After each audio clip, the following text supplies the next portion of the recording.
Well, as I had mentioned the last couple times, I think I have a growing list of topics to discuss. And oh yeah, look at that! I have a whole bunch here. Gabriel's horn. It's some math challenge thing that people say is a paradox, but I say they're just looking at it wrong, and they're all a bunch of slackers. So there's a different way of looking at it. I think it proves that it's actually not really a dilemma or a paradox. But then I have it's a bunch of CUDA stuff I've been working on, and I have a bunch of notes over here. Cheated today. Alien stuff that'll be coming out this week, potentially June 1st, I'm hearing rumors of now, a week from now. So sometime in the next few days. The final episode of Debris is tonight. There's also a bunch of other shows I've been thinking about watching. And of course, the endless stories about Vegas. And I may or may not have already created some of these, like the Gabriel Horn one, because I thought about it a lot. And after being locked down for almost a year and a half, I sometimes can't tell whether I just imagined it or if it actually happened. So I thought about it a lot, so I may have actually recorded it. I'll take a look and see. If not, I'll just create one anyway. So because it may just be buried in one of the other videos. So, but anyway, that wasn't what I wanted to talk about today. Today, I found something fascinating on Amazon. I bought some salt. I love salt. So I bought, what do they call it? Evaporated salt, which I had to import from England. I didn't know it was really hard to find, but that's what I'm going to conclude with. So I'm going to give you the conclusion. So, and I'll have a link to how you buy it or whatever down below. But I wanted to start off with, yeah, man, if you like salt, let me know. I mean, it's not just like, I mean, sometimes I crave salt so badly I put it in my hand and just eat it.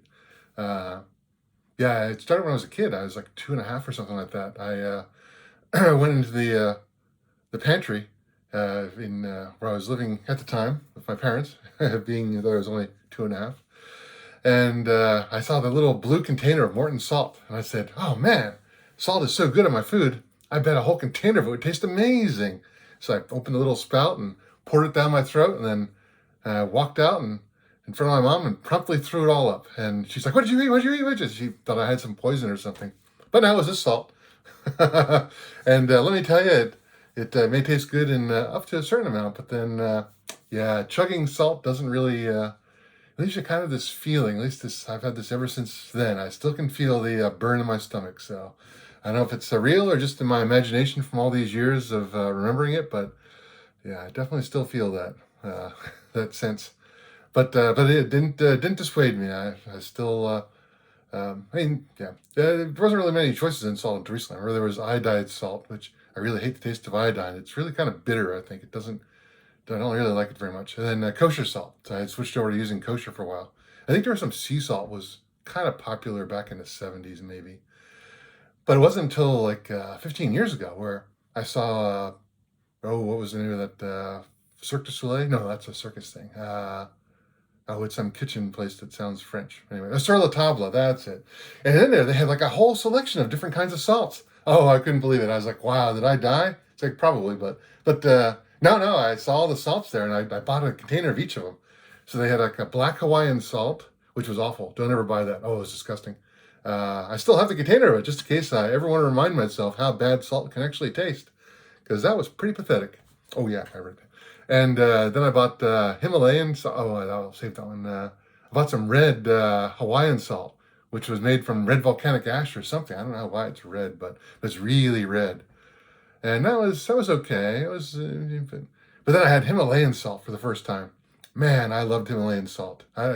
And since then it's become popular. When I bought it, I had to buy it in like rocks, and I had to get a grinder. And yeah, I had a special grinder that friends of mine bought at the time because I didn't realize it didn't work in a regular grinder. So Kim and Irvin bought me this really cool grinder that was specially made for rock salt. And so yeah, and I had I don't know if I think I eventually finished all that rock salt just recently. So it took like 15 years to go through a whole container of the salt. Because in the meantime, I mean, Himalayan salt's become everywhere. I mean, I have containers of it everywhere. It's like you can go to just the general store and buy Himalayan salt, which I highly recommend. I think it's a better salt. I don't know why. It just has a better taste. Kosher salt is definitely saltier. The other one that I had is a popcorn salt that a friend of mine, Ron, longest time friend I've had, he bought me a long time ago, man. Where he told me about it and I bought it. I'm not sure which one now. If you remember, let me know. But I have a container of it. It's like the same size as a little Morton paper container. And I think I still have most of it there because it's like a fine powder. It's salt that's crushed so fine that you just dust it across stuff. But it's really intense because of that. And put it on popcorn, or if I get a bag of nuts and just shake it around in there, and it sticks to stuff. So it's actually kind of interesting then.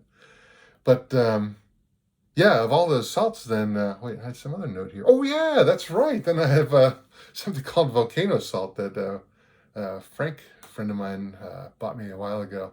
It's salt, but with a bunch of pepper in it. But then there's also like there's tons of salts, right? I mean, you have garlic salt and onion salt and all those, but they are really salt. Well, there's salt in them, but the volcano salt, I just had some today. That's why I was thinking about it. Sprinkled that across something. But in general though, yeah, like salted pretzels. Man, I used to still like the double salted pretzels. I mean, I remember when like malls used to have the Bavarian pretzel places everywhere. I always called them Barbarian, but Bavarian pretzel places, and they were good. You get as much salt on as you possibly can, and man, maybe put some mustard on it sometimes, and an orange Julius with an egg in it. But anyway, that's a different story. Then when I moved to Philadelphia for a while, I found the farmers market, the Reading Terminal Market, and the Amish back there would make amazing pretzels. Wow, they were dipped in butter and amazing. And then Auntie Anne's sprung out from that, and that became popular everywhere. And they were a shallow imitation. So at first I was like, ugh, but yeah, they're everywhere, or they were. And so it made it really hard to. I mean, I don't know if the one in Pennsylvania, if the one in Reading Terminal is still there or not, but yeah, their pretzels were so much better. But yeah, just all the salt though. And then there's these extra hard pretzels I get, unique pretzels, I think they call them. They have them that are burnt, as well as ones that are extra salt. But I don't think they have a burnt extra salt ones, sadly. That would be my favorite. But yeah, they add a little salt to your hot chocolate. It makes it taste better. I mean, ice cream tastes good because of salt. So in reading about it, I found that they claim people always say, "Oh, you should cut back on the amount of salt." It's like, well, that's true for certain people. But most people, if you look at the Roman times when they used salt, I was reading that they use about 2 grams of salt a day, and they didn't have health problems from that. I mean, look how long they're around. They're still around today as vampires. No, there's. They said it depends. I mean, it's really important for your nervous system and things like that. So it's actually important to eat a rock, which happens to be salt. We really need it, and so I go back and forth. Sometimes I hear the stories, oh, people aren't getting enough salt, and then I see the stories, oh, people are getting too much salt. So yeah, if you listen to the science, it'll change every year. So like most things, the science says. But yeah, so lately I had been on a low salt kick for like over a year, but then recently I decided, screw it, I like salt, so I'm going to add starting it. So then I did some research on it, and found out that there's evaporated salt, which for some reason they don't sell here, or at least I couldn't find. But there's a British company that I found that makes it and imports it here through Amazon. It wasn't that expensive, so I bought a box of it.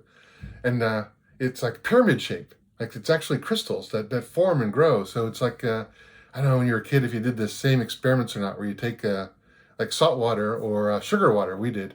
Although I eat a little bit of sugar before I get really, really sick. But you would take and mix boiling water and sugar and dip a string in it and over a popsicle stick in a jar, and then crystals would form on the string, and then you'd have like salt crystals. And they look kind of cool, and I guess a lot of kids like the salty things, or the sugary ones. You do it with sugar, but you do it with salt as well, either one. And you form these really interesting looking crystals. So this British one, is actually pretty cool, but it doesn't dissolve the same. I don't know if I'm doing something wrong. Maybe if anybody else has bought it or knows more about salt than I do, let me know. But when I throw it in food, it still kind of stays there and adds that crunch, which I like. There's a kind of cheese that one friend told me about a long time ago, that when the bacteria make the cheese, they leave little salt crystals behind. Is it a Gouda? Like a salted Gouda? But it's really good because it has crunches of salt inside that are naturally left behind by the process. And so it's kind of like that. This salt, when I put it in things, it doesn't seem to dissolve right away. And so I end up with little bits of crunchy salt. So if I want my food to be salty, I add salt, and then I put bits of crunchy salt as well. And of course, there's salted chocolate and all the other stuff. But yeah, well, I said at the beginning of this whole series, I could talk forever about anything. So mostly just wanted to share my love of salt with friends, although most of them know that I can eat pretty much any amount of salt, although I guess I did have soup once that was too salty for me. Um, but anyway, hope you like Himalayan salt and this British salt, which I can't recall the name of. But anyway, take care of yourself. You're the salt of the earth.